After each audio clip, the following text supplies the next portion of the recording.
錄咗首歌，佢幫我 rap 嗰段之後咧，其實我哋得有電話聯絡嘅，就冇見面嘅。佢爭啲都唔記得我哋同公司嘅直頭。咁啊，係啦，其實我哋都係華南嘅兄弟姊妹嚟嘅。咁就其實咧，大家都知道 Gareth 係一個非常非常出色嘅唱作 producer。尤其是仲有一個 dancer， 一個轉身係轉得好靚㗎啦。點解可以轉完身？我都同你請教過，點解可以轉完身繼續 keep 住唱歌係冇可能做到嘅呢？咁咧我其實我好希望阿 Gareth 如果有機會，我可以真係同你可以喺音樂上面有更多交接，因為其實你知我係演員出身啦，係啦。咁你本身你亦都係好中意拍嘢，我中意睇電影。你亦都係一個好嘅製作人添。我希望即係如果跟住你有啲 MV， 如果需要我幫忙嘅話咧，即係只要唔使錢套就得啦，咪之後套都得嘅。係啊，咁因為你知有時你會有玩好多件嘢啦，係啦，即係除衫嗰啲你提早2個月同我講啦就。咁我真係好希望係啊，可以同一位咁出色嘅音樂人可以同台有冇啲咩想講？ Let's go。OK。好啊！喂，咁 MV 嗰啲扣，我想問下，其實你幾多歲開始講 Let's go 㗎？我見咗你每首歌都 Let's go， 可能2次。唔係我俾人計過㗎，話我一個演唱會講咗25次啊！你幾時開始講？我唔知喎。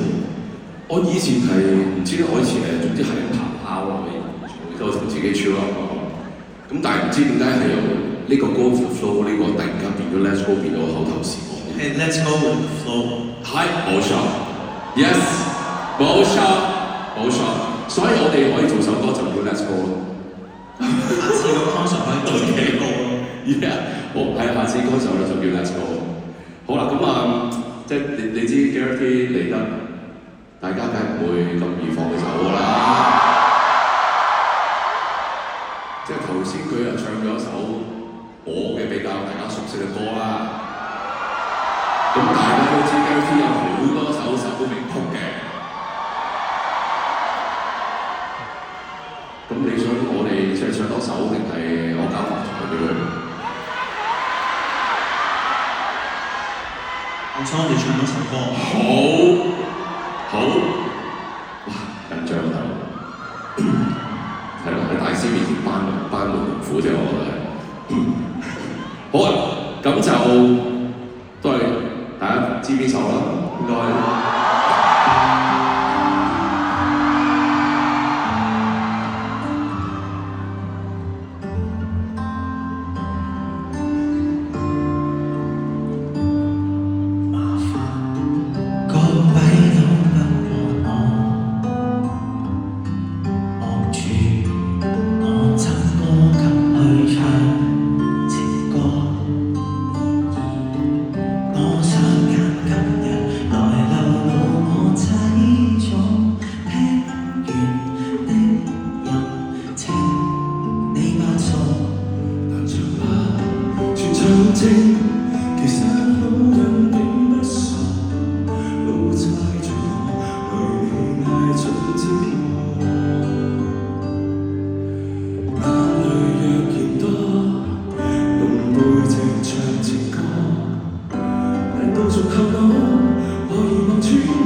Thank you。